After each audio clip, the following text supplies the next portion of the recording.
የመምህር ዕዳ አለብን። በቅርብ አብረውት ከሚያገለግሉ ሰዎች አንዱ እኔ ነኝ።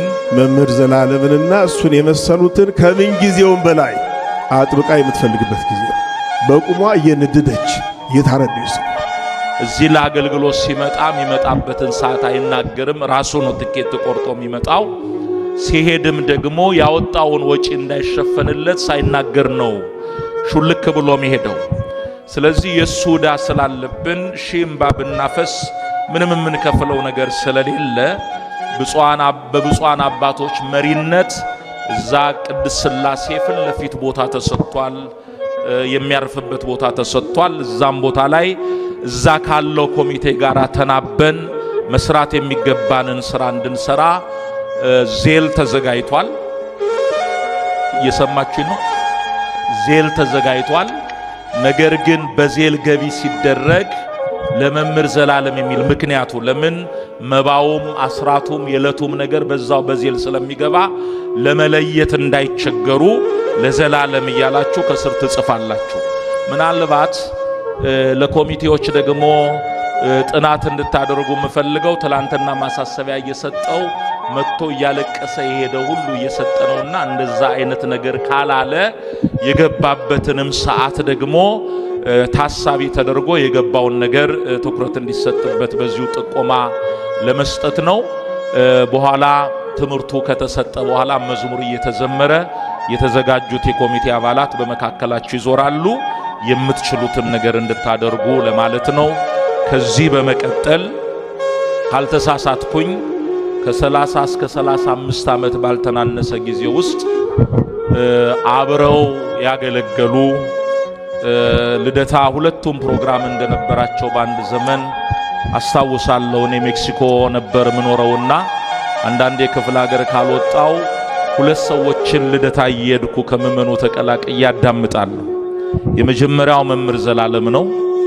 ሁለተኛው ደግሞ አሁን በብፁዕ አባታችን ፈቃድ ከዳላስ የመጡ መጋቤ ሃይማኖት ዶክተር መምህር አንዱ ዓለም ዳግማዊም እዛው ልደታ አርብ አገልግሎት ያገለግሉ ነበርና መምህርንም እየሄድኩኝ አርብ ክፍለ ሀገር ካልወጣው ሌላ ቦታ ጉባኤ ካልወጣው ይህንን ነግሬያቸው አላቅም።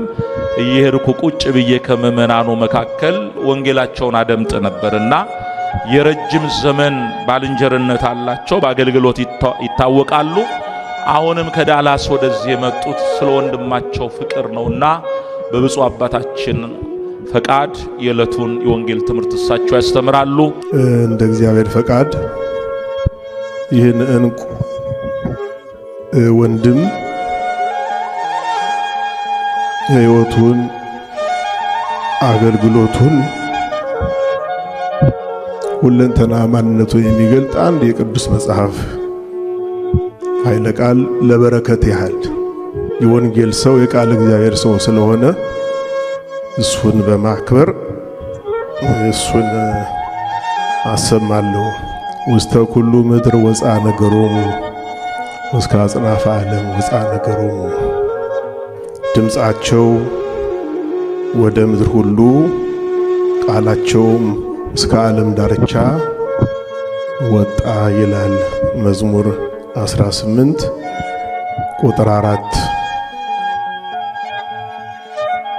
የፍጥረታት አክሊል ጉልላት አድርጎ ሰውን በአርአያው በአምሳሉ አክብሮ የፈጠረ እግዚአብሔር ራሱን ለፍጥረቱ ይልቁንም ለሰው ልጆች በአራት መንገዶች ገልጧል። አስቀድሞ በአርአያው በአምሳሉ ከፈጠረው ከሰው ጋር ቃል በቃል ቀጥታ ባደረገው ግንኙነት ንግግር ነው። ሁለተኛው እስትንፋሰ እግዚአብሔር በተባሉት በቅዱሳት መጻሕፍት ነው።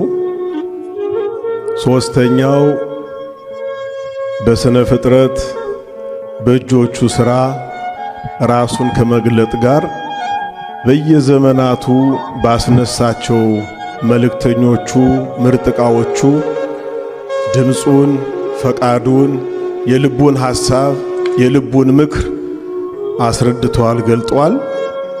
አራተኛውና የመጨረሻው ቅድመ ዓለም ከባህሪው ያለ እናት በወለደው በመልክ በሚመስለው በባህሪ በሚተካከለው በአንድያ ልጁ የባህሪያችን መመኪያ የድኅነታችን ምክንያት ከሆነችው ከቅድስተ ቅዱሳን ንጽሕተ ንጹሐን ክብርተ ክቡራን ልዕልተ ልዑላን ድንግል ማርያም በተዋህዶ ሰው ሆኖ በልጁን የተናገረ ሎቱ ስምዕዎ እሱን ስሙት ብሎ ሰማይ ተከፍቶ አብ በደመና እንደነገረን በታቦርም እንደዚሁ።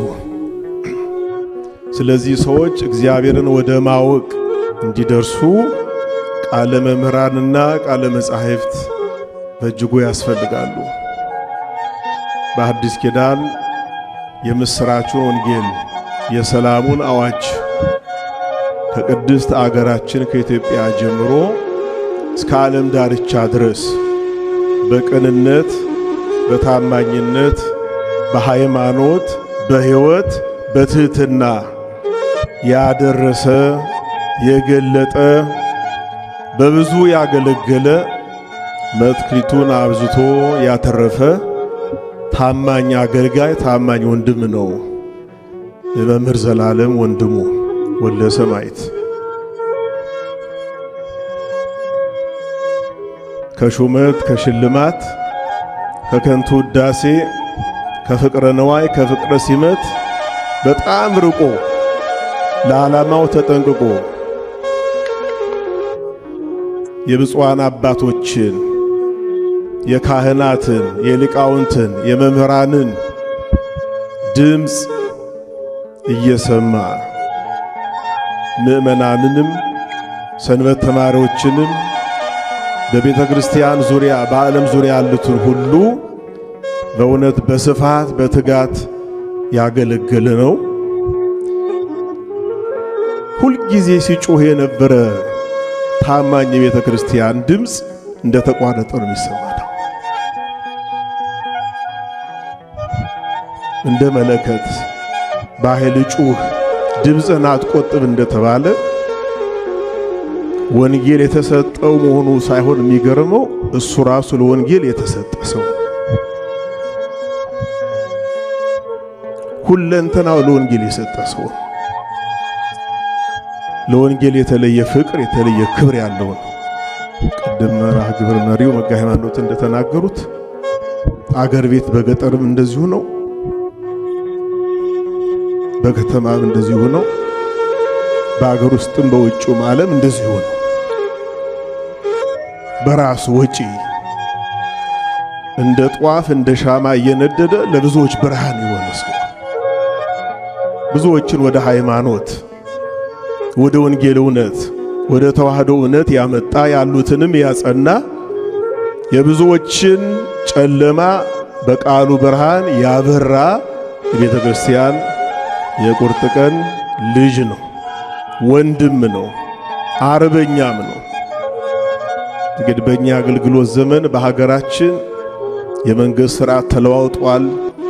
በየጊዜው እንደተበላሸ ሂሳብ ብሔራዊ መዝሙራችን ሁሉ ነገራችን ሲሰለስ ሲደረዝ ይኖራል።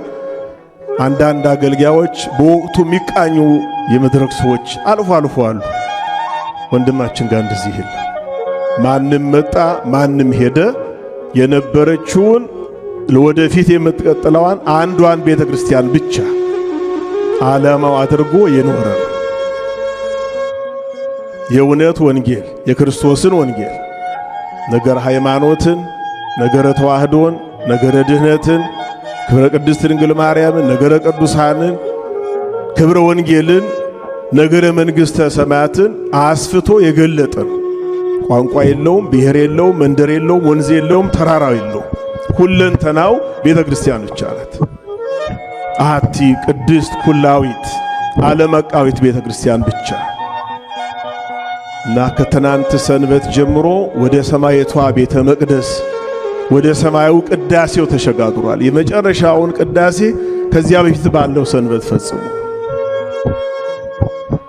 መጋቤ ሃይማኖት እይታቸው ይገርማል። እኔም እየጠየቅኩ ነበር ለአራት ቀን ለሶስት ቀን እንዴት አሜሪካ እዛው እንዴት ነው እግዚአብሔር በዚህ ውስጥ ምንድን ያለው ሐሳብ የሚል ጥያቄ ወደ ህሊናችን ይመጣል።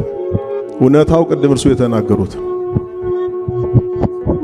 ከሀገር ውጪ በተለይ በሰሜን አሜሪካ አገልግሎት በር እንዲከፈትለት ያደረገ ይሄ ታላቅ አንጋፋ ቤተክርስቲያን ነው። ደብረ ሰላም ቅድስት ማርያም ቤተክርስቲያን ብዙ ምእመናንን እዚህ አንጿል፣ ሰርቷል፣ ብዙዎችን አፍርቷል፣ ተክቷል። እና ኢትዮጵያ አርፎ ቢሆን እንደተባለው ያው ላይቭ እየተላለፉ እርም ከማውጣት በስተቀር ሐዘኑ አይሽርም ነበረ። ይሄ ሁሉ ሕዝብ ነቀሎ ኢትዮጵያም ለቅሶ አይደርስም ነበረ። ሐዋርያት ሁል ጊዜ ማረፊያቸው መቀበሪያቸው ያው የወንጌል ርስታቸው ምእመናን ናቸው፣ ቤተክርስቲያን ናት እውነት ለመናገር። ስለዚህ ከሁለት ሱባኤ በላይ ባገለገለባት በዚህ ታላቅ ቤተክርስቲያን በዚህ መልካም ሕዝብ መካከል የሲኖዶሱ ተጠሪ ብፁዕ ሊቀ ጳጳሱ ባሉበት የሁሉ ሊቃውንት ካህናት፣ መምህራን፣ መዘምራን ባሉበት የማዕዱ ደግሞ ተመጋቢዎች ጥቅሙና ፍቅሩ የገባችሁ ምእመናን ባላችሁበት እንዲህ በመቅደሱ ዛሬም እንዲከብር ሆነ። ከዚህ በኋላ የሚነገረው ምስክርነት ያ ይሸሸው፣ ይረቀው፣ ይጠላው፣ ይጸየፈው የነበረው ከንቱ ውዳሴ ስለማይሆንበት ቤተክርስቲያን ያከበሯትን ታከብራለች፣ ለቆሙላት ትቆማለች። እንዴት ባለ ክብር በአገር ያለችው ቤተክርስቲያን ይሄን ወንድም ለመሸኘት እንደተዘጋጀች እየሰማችሁ ነው። ወደ ቤትም ትሰማላችሁ። ይሄ በሰማይ ለተዘጋጀለት ክብር አረቦን ነው። ዋናው ክብር በሰማይ ስለሆነ ያለው እና ውስተ ኩሉ ምድር ወፃ ነገሮሙ ወስከ አስናፍ ዓለም ወፃ ነገሮሙ ወደ ምድር ዳርቻ ሁሉ እስከ ዓለም ጫፍ ድረስ ሁሉ ነገራቸው፣ ትምህርታቸው፣ ኃይለ ቃላቸው ደረሰ ነው የሚለው። መምህር ዘላለም ያረገጠው የኢትዮጵያ ምድር የለም። 30 ዓመት በላይ ነው አገልግሎት አብረን የቆየ ነው። ብዙ ያሳለፈናቸው ነገሮች አሉ። የተለየ ጸጋ ነው ያለው። እውነት ለመናገር በጸጋ ነው የሚያገለግለው። የሚያገለግለውን ያውቃል፣ ያምናል። ለሚያገለግለው አገልግሎት ሙሉ ዋጋ የሚከፍል ታማኝ ቁርጥ አገልጋይ እንደሆነ ቤተክርስቲያን ትመሰክርለታለች። ሁላችን መሰክራለን። ዋናው የሚመሰክረው በሰማይ ያለው ነው። ለአገልግሎት ታማኝ አድርጎ የሾመው ኦ ገብርኄር ወምእመን ዘበውድ ምእመነ ኮንከ ዲበ ብዙ ሰይመከ፣ አንተ ታማኝ በጎ አገልጋይ በጥቂቱ ታምነሃል፣ በብዙ ደስታ ክብር ሾመሃለው፣ ወደ ጌታ ደስታ ግባ እንዳለው መክሊቱን በጣም ያተረፈ ነው። ገጠር ፈልጋችሁ ታገኙታላችሁ፣ ከተማ ታገኙታላችሁ፣ በገዳማት በአድባራት ታገኙታላችሁ፣ ጉባኤ በበዛበትም ጭር ባለበትም ታገኙታላችሁ። ዓላማ ወንጌል ብቻ ስለሆነ አንድ ሰው ለሱ ብዙ ነው፣ ጉባኤ ነው።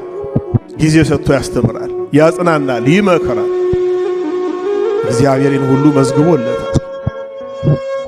ከአውደ ምሕረት ውጭ ብዙ የሰራቸው ትሩፋቶች አሉ። ወንጌልን በተግባር የተረጎመ ያሳየ ነው። በተገለጡ ዓይኖቹ ማእመረ ኩሉ ማእመረ ህቡአት የሆነው ሁሉን አዋቂ የተሰወረውን የሚያውቅ እግዚአብሔር በብዙ እንደሚከፍለው እናምናለን። አብዝተን እንድንጽናና የሚያደርገን ይሄ ነው። እንድናዝን የሚያደርገን ግን ብዙ የጎደለብን ስላለ ቤተ ክርስቲያን መምህር ዘላለምንና እሱን የመሰሉትን ከምን ጊዜውም በላይ አጥብቃ የምትፈልግበት ጊዜ ነው። በቁሟ እየነደደች እየታረደች